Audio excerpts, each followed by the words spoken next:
Welcome to On the Edge with April Mahoney Brains. Here, this is the spot where the conversation is pointed, the guests are sharp, and the responses are never dull. Welcome home, Brains. There's only one requirement to hang out on the edge, is that you open your big brain and close your small mind. Did you bring your thinking caps? It's time to put them on, because the conversation starts now. Again, it is a part of the transformation. It's like when the Neanderthal man was hunched over and then all of a sudden he stood straight up. We're going through a lunar vortex. This is not your normal chaos. I mean, all the upheaval yesterday, girl, I sat back and watched it like a horror movie. I got some popcorn and a beer.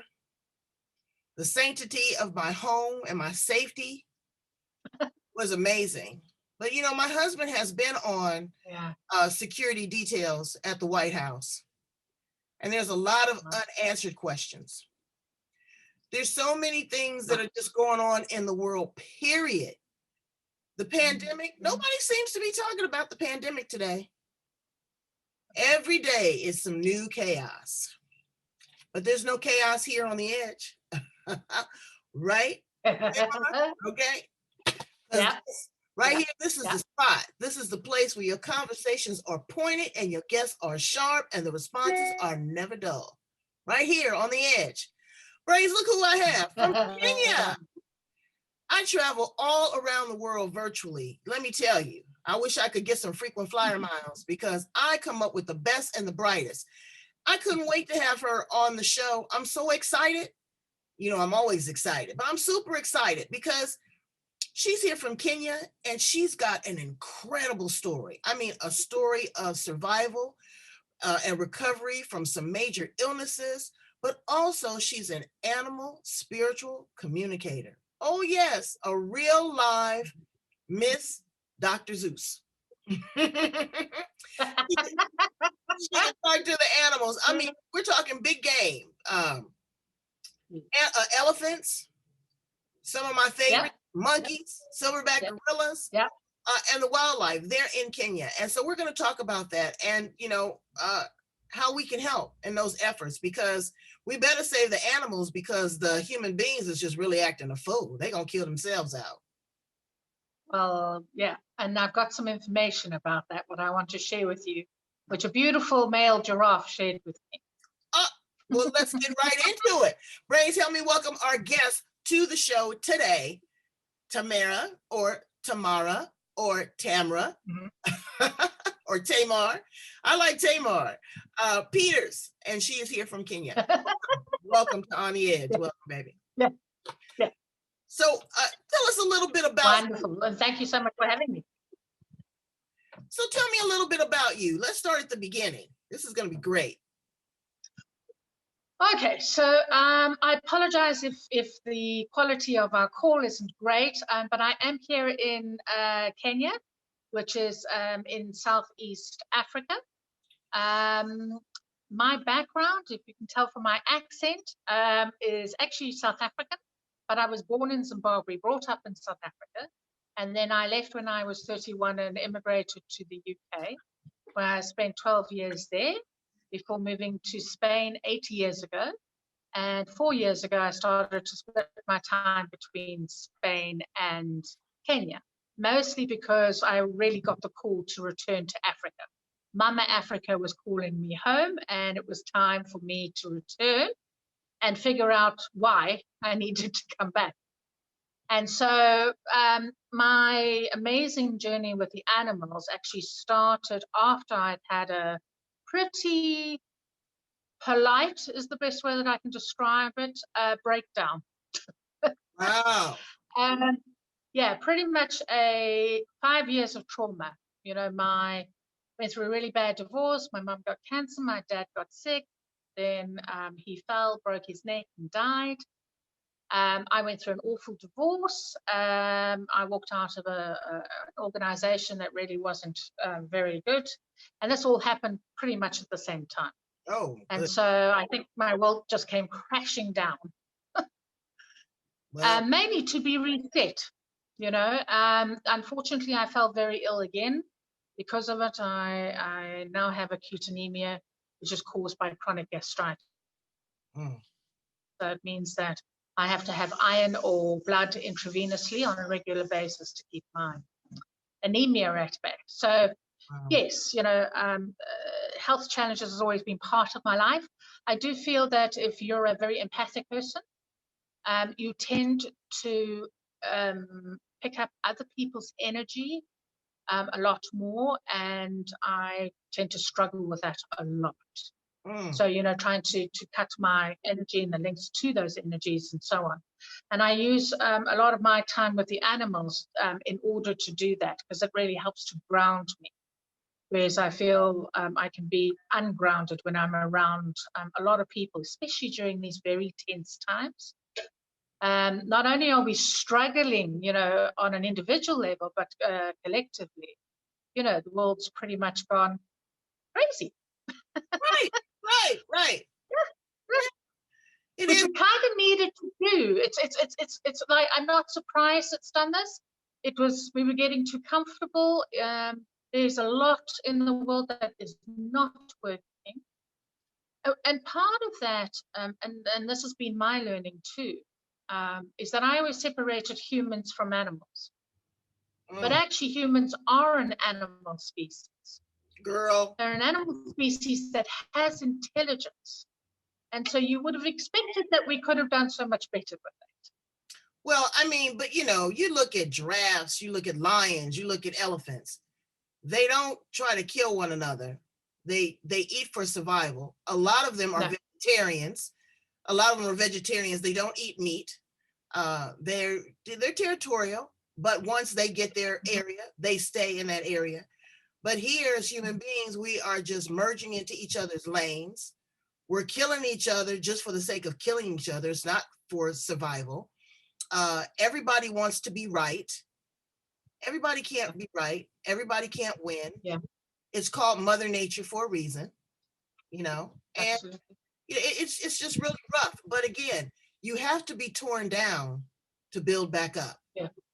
And as a Well, spiritual, I mean, the story of the wolves in Yellowstone Park. So, when all the farmers started to kill off the wolves because they were attacking their cattle, they killed off all the natural predator in Yellowstone Park. In 10 years, that park had gone down, literally, ecologically down the tube. Because when you take a balanced ecosystem like that, and you take out the main predator, what happened was all the antelope started eating a lot more of the grass, and less of them were being killed. So there were more and more of them. right? They were causing massive soil erosion, which then started to change how the rivers used to flow. And so after 10 years, they decided maybe they should put back the wolves and the predators after, being instructed on this is how nature balance itself. Exactly. And so when they returned the wolves, it took 1 year and the whole park was balanced again. Wow. So that gives you a very good idea that actually the answers to our human survival, and trust me, if everybody doesn't quite understand that we're in extraordinary times that are changing every human on this planet. They're changing every animal, every plant on this planet. That's right. Everything. We're going into a massive shift of consciousness. We're moving into the age of Aquarian, which thankfully is more feminine, more gentle, more caring, more loving, more humanitarian, more compassionate, higher technology. So we've got a lot to look forward to. But I certainly think over the next 3 to 4 years, we're going through the major crux of it. And so many people thought that when the clock struck 12 on January 1st, 2021, magically it was going to be okay. And now here we are, more chaos. So again, you just have to, sit down and buckle your bootstraps and get ready for this transformation. And figure out, where you want to be on the other side of this. Do you want to be on the side of love? Yeah. That's all you can do. There's no control. I don't care how much money you have, how attractive you are, how thin you are. None of that matters right now. We are all equal. And you can choose to be angry, but I'm not going to be an angry Black woman. I'm not going to do that. Let's talk a little. So let's talk a little bit about. You were talking about angry. anger. Yeah, angry white people and angry Black people. Okay, because you were there in South Africa during apartheid, and I'm sure that remnants of apartheid still exist there. And you were there when there was the release of Mandela and he became president. What did that feel like? Being a white woman in the country, and you're liberal, you're real cool. I got that. But what did that feel like in your soul? Well, especially for me now, I'm a bit young for the apartheid era. It actually happened the generation before me, or at least 2 generations before me. So I was living in the end of it, like in the transition time of it, which was amazing because for me, I was brought up with African children all around me. I didn't see the color difference. So for me, I didn't understand what people were going on about. I was like, no, that friend is my friend. It makes no difference what color they are. I was like, well, I've got like Scottish freckles and white skin, all they've got is dark skin. It's just a different skin color, but they're the same people. It makes no difference to me. So, for me, having said that, though, dealing with the older generation when I was younger was interesting because we were definitely the generation that came in and didn't see color. Mm-hmm. And that was quite, I think, difficult for a lot of our parents or grandparents to deal with mm-hmm. and handle. And so, for me, I'd always been, I'm an Aquarian, so I'm a natural person who loves humanity, humanitarian by nature. And so, I did a lot of protecting of my African friends, actually. Mm-hmm. And, even going back over the years, especially in the last few years, you can still feel the tensions there. But now there's much more tension, though, between a lot of the different African tribes, mm-hmm. because it's been 20 years now that they've had an African government. And I think the people are getting even more frustrated because all those promises that have been made have not been delivered. And of course, corruption is really starting to take over, unfortunately, now in South Africa, as it pretty much does in most other countries. But it's interesting because when I went, that's a lot of influence from, and I'll say it, from the Chinese and from westernized nations, because we want the resources, we want the gold, we want the blood diamonds, the bling, we want the minerals. And I was amazed when I went to China, how I was treated by the Africans. I didn't really realize how close the Africa and China were, resources and all that kind of stuff. And unfortunately, April, I have to tell you, that China pretty much owns Kenya. 75% of Kenya's debt is owned to China because they came in with the whole, building infrastructure. Mm-hmm. And so the roads have been improved. We've got a beautiful rail system now. And so there's been this massive development, but at what cost? Far more so, and really China is very integrated into Africa. And for me, it's quite devastating to see that. Are there a lot of Chinese people living in Africa, in Kenya? Yes, there are a lot, and there are a lot of investors who own land in Africa, because the theory goes that if there is a significant physical shift in the platelets on the planet, and the water is disrupted. And this has been predicted for.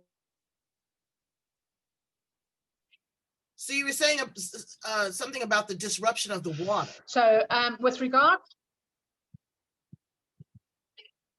yes. So pretty much 80% of the planet is water, and if the water temperature goes up by 1 or 2%, that is dramatic for the planet. It's dramatic on all kinds of levels. But more than anything, it can cause the massive shift in the platelets that exist in the planet's core. And if those shift enough, we will get masses of tsunamis and flooding. And it's already been predicted that it's likely that the islands and low-lying areas, like the beachfronts of, most of the continents around the world, will get flooded. And so a lot of foreign investors have bought up land, and a lot of Chinese in Central Africa, but also here, particularly in Kenya, inland in the higher mountain areas. And so, yes, you can see there's a lot of Western influence here in Kenya. Oh, yeah. Oh, yeah. And it's really interesting because we're starting to see, natural shifts even within the.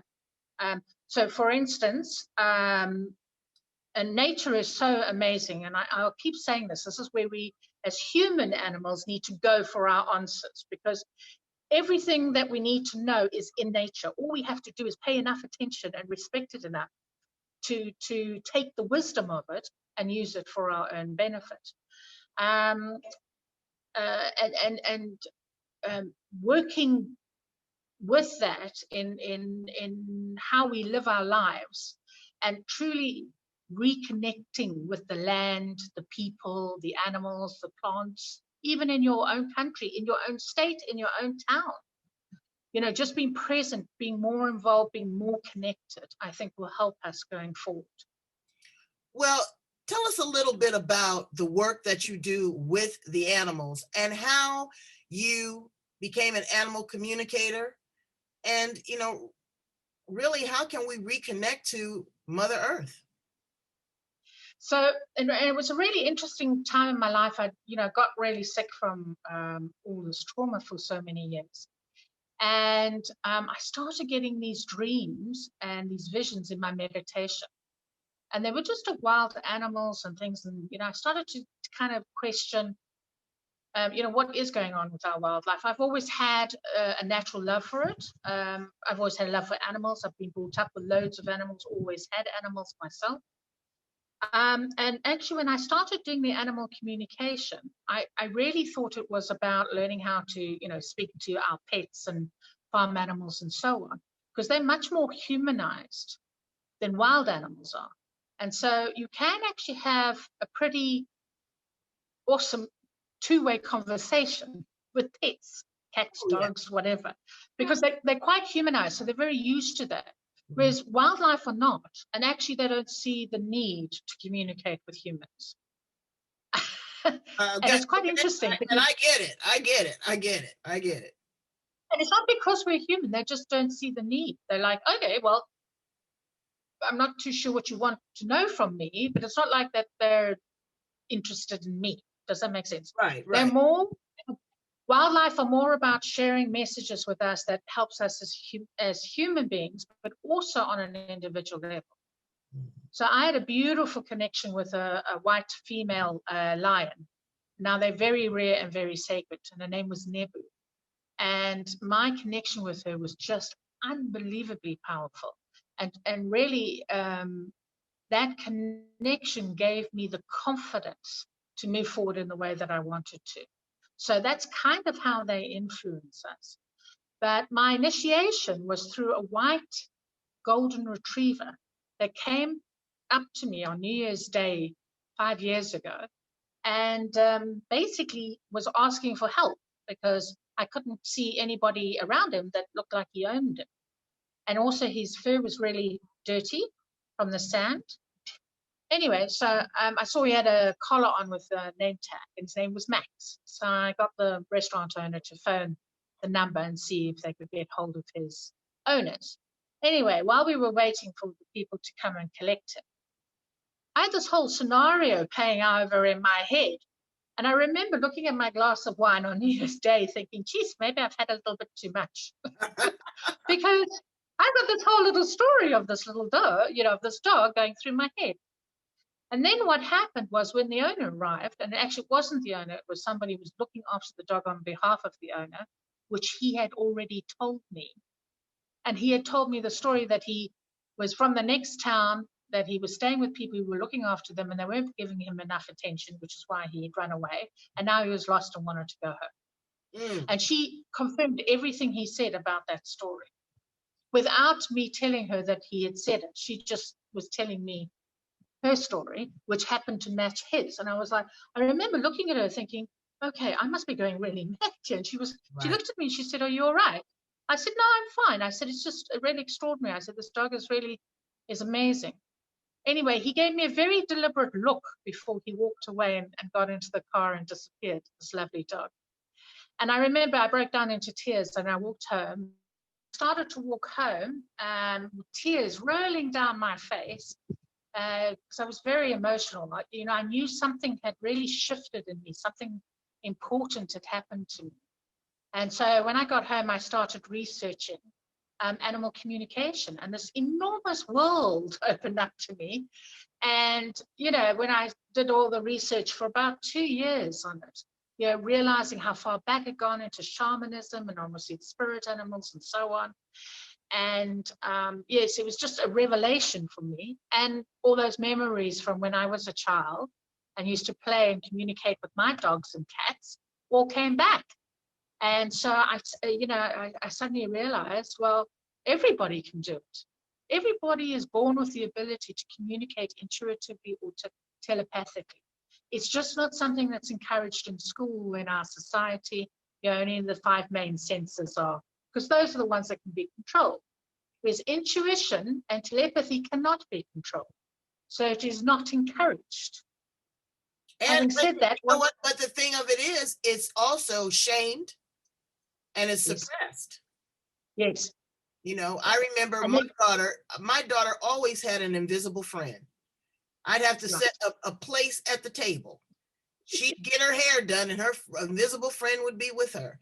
And I never discouraged that. I remember her telling me this story one time about she saw this woman eating these potato chip sticks. I don't know if you've ever had them, but they're potato chips like sticks. And she says, Mommy, I seen her again. Come to find out, that was my husband's mother, because she ate the potato chip sticks. So I never discouraged that. My mother sees a lot of spirits. I see a lot of spirits. I have that. Animals come up to my door. The coyotes just kidnapped my dog and ate him. No. I know. I'm still devastated. But Mr. Magnificent said no more.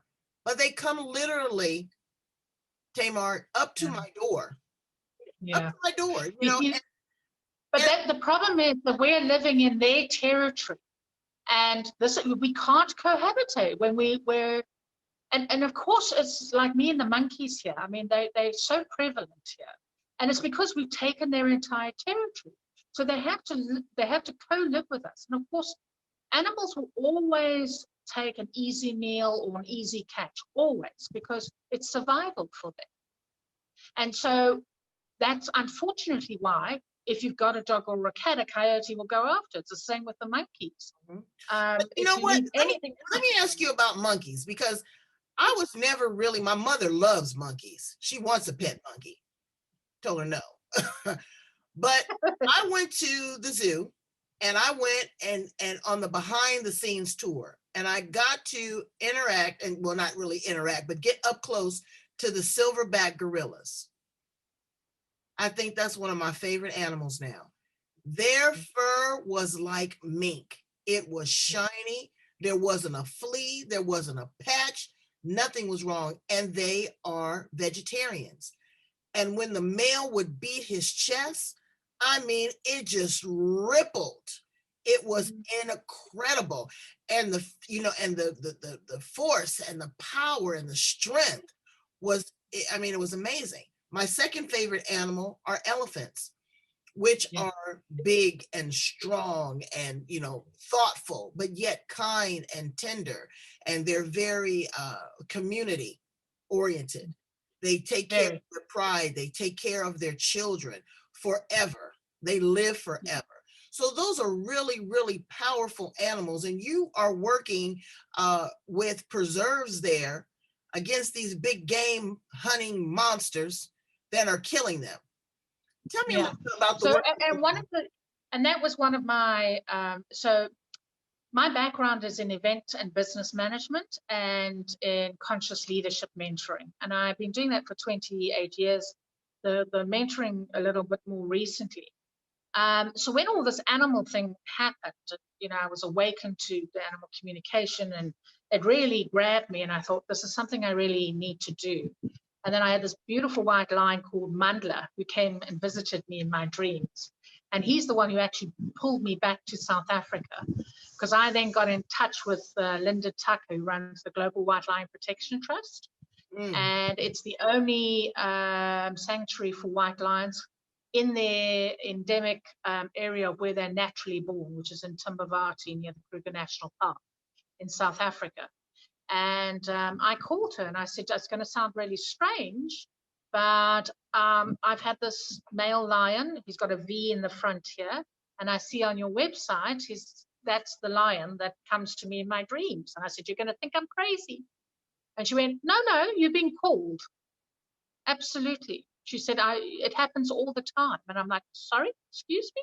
What do you mean I've been called? And she said, yes, that's what the lions do. So they call you when the time is ready for you to return. And so I went back and I spent time with them. I met Mandla just before he died, actually, just before he passed on. And he is the king of the royal pride. And it was just such an honor to spend so much beautiful time. And I spent 6 days in tears connecting with these beautiful white sacred lions. They're completely wild, but they're in a protected reserve.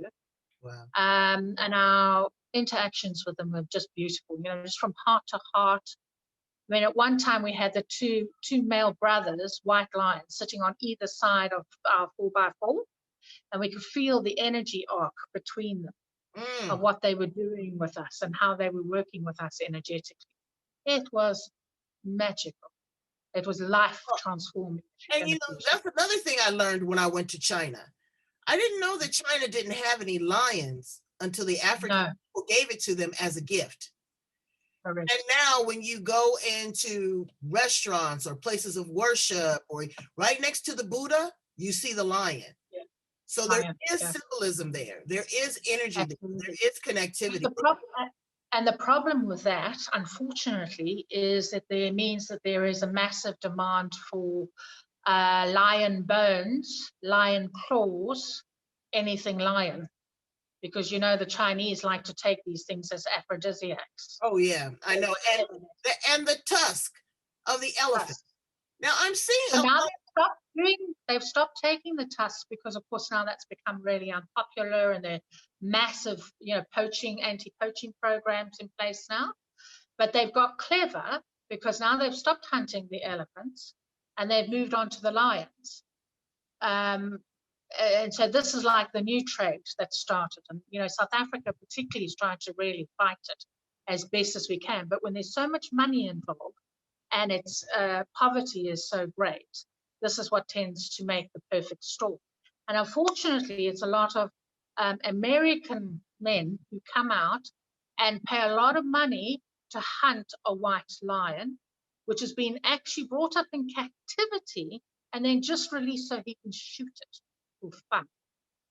I mean, there's nothing more barbaric, as far as I'm concerned, than that, because there is no need for it. There's no point to it. It's completely selfish and all about ego. And so I was really driven by this and Mandla and his message to set up the adventures that I do on my Avatar Adventure packages that I put together. And that is very much about teaching about animal communication.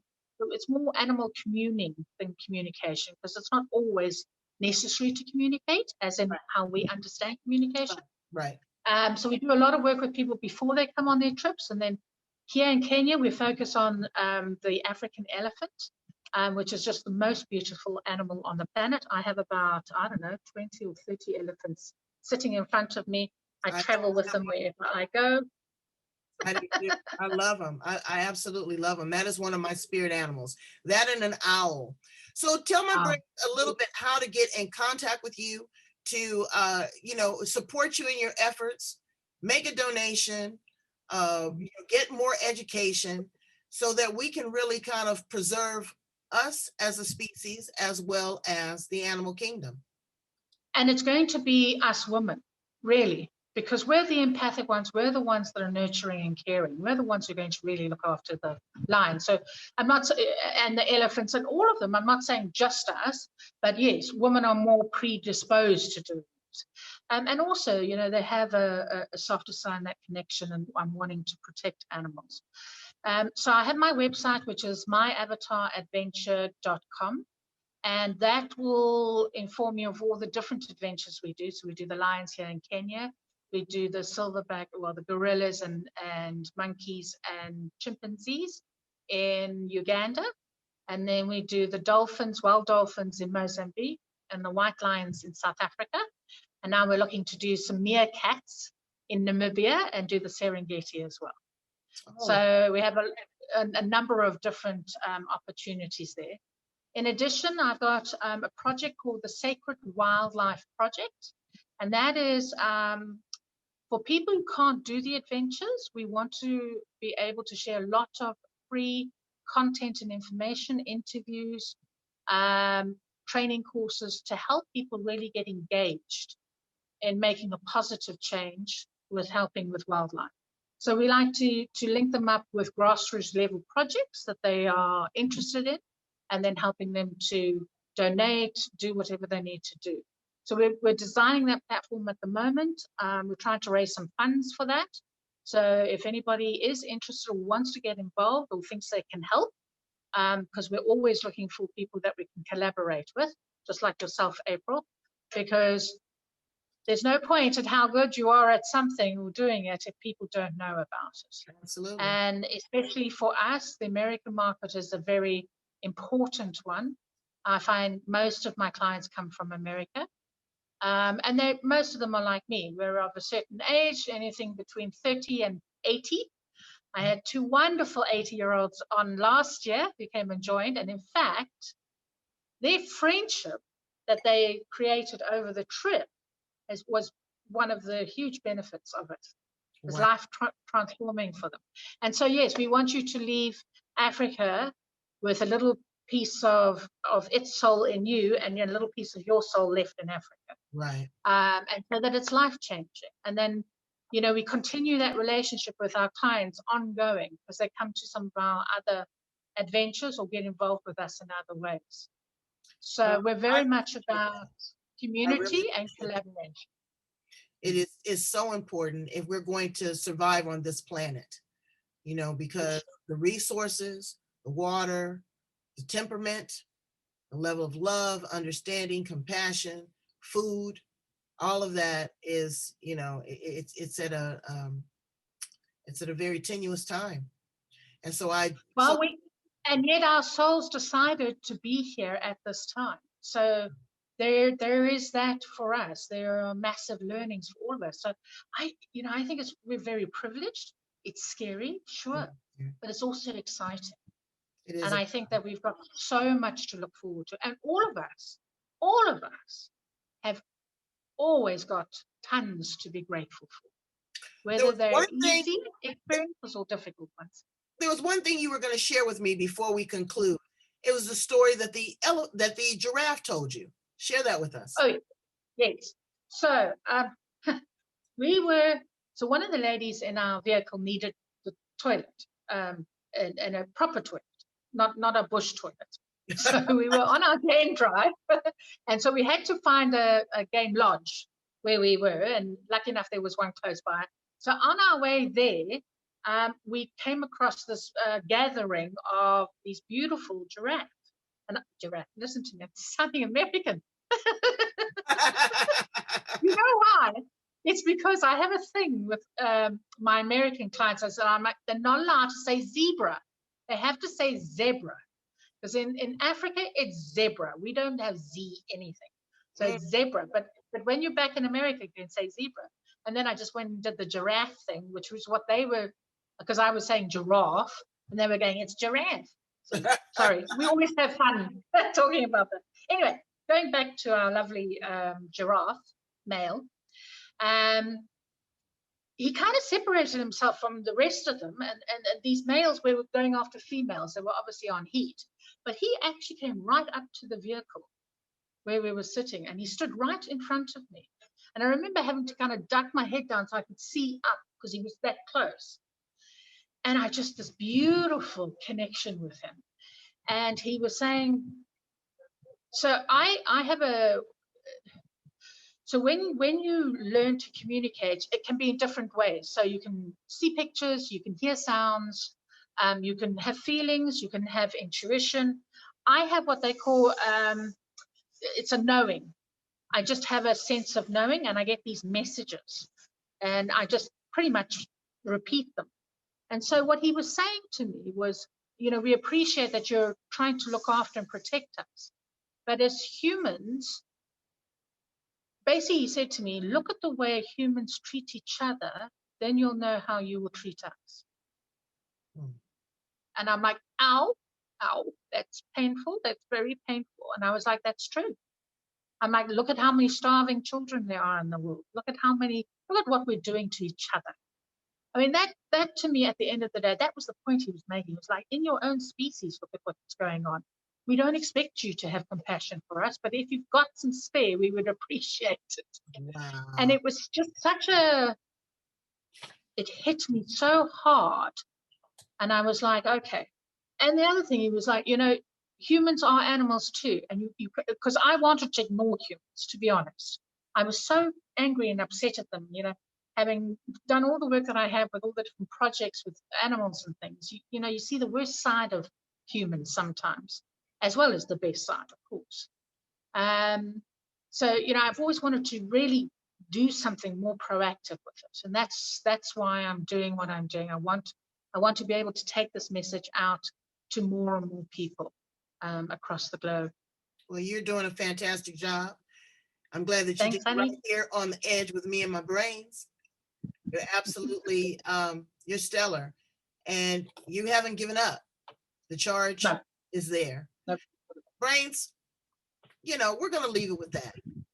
If the animals know that we don't treat each other right, and we are the ones that can verbally communicate and have this thing called a brain, intelligence, let's try to use it. Okay? So thank you so much, Tamar, for being here on the edge with me and my brains. Please come back, keep us informed. When this pandemic lightens up, you better believe that I am going to be on a safari with you because I want to see them up close. I'm allergic to elephant hair, though. Can you believe that? Yes, I know some people are, but we've got some stuff that can help you with that so that at least you can enjoy some time. And you know what? And I'm sure that it's natural and homeopathic. So I'm good. I'm glad about that. Right. So, Brains, I need you to go and subscribe to everything here on the edge on YouTube, LinkedIn, Twitter, Instagram. Share this information with your friends. Let it resonate and settle in your heart. Go out and adopt a pet if you can. If you can't, write a check and support the ones that are already there. Thank you so much, Tamar, for being here on the edge. All right, you're the best.